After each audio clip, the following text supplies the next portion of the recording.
Hey groupers, welcome back. New year, time to dig back into the book of Acts. We're going to be in Acts chapter 6. We're going to start in verse 1. But before we get into the text, let's break the ice. We had an icebreaker in the sermon this last weekend, and that was Name That Tune, or the Name That Tune Challenge. How did you do in the Name That Tune Challenge? How many did you get right? What is your favorite one-hit wonder? My favorite one-hit wonder is Eye of the Tiger by Survivor. I've told people all the time that if you can't work out, if you can't run, if you can't do something better while listening to the Eye of the Tiger, you are dead inside. That's my favorite one-hit wonder. Well, let's get talking. What is your favorite one-hit wonder? Maybe it was one of the ones that I listed. Maybe you have a different list, a different favorite song of yours that the artist didn't do other great things. They just had one hit that was at the top of the list.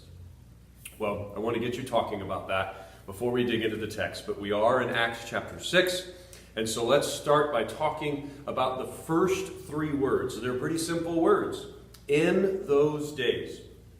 I shared with you in my message this last weekend that our best understanding is that the church is now 5 or 6 years old, which means that the distance between the last verse of chapter 5, where we were talking about the arrest of the apostles and their release, and they continued to preach, and now this story in chapter 6. Well, we think the first part was in the first year of the church, maybe in the first few months of the church.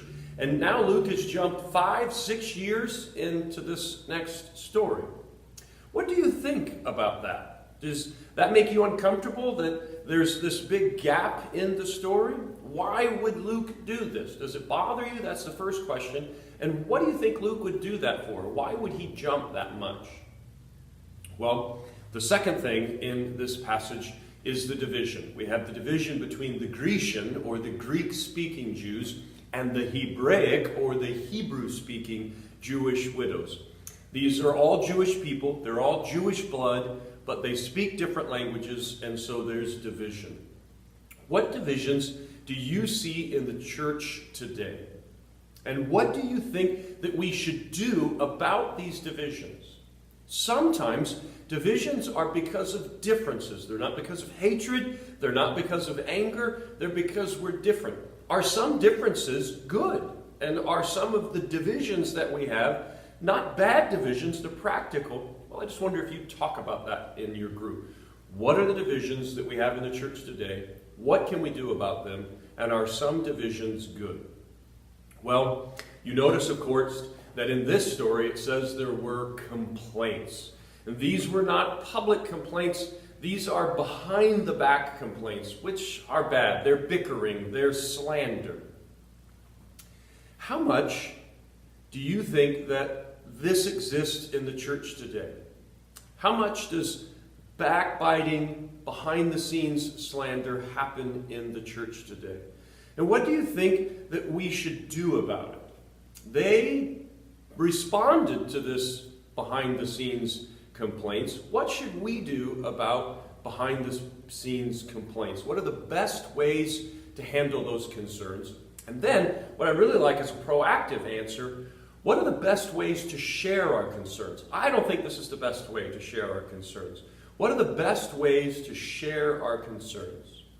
Well, the apostles say that they need to choose men who could take care of this matter because they cannot, it says literally in text, neglect their ministry to the Word of God.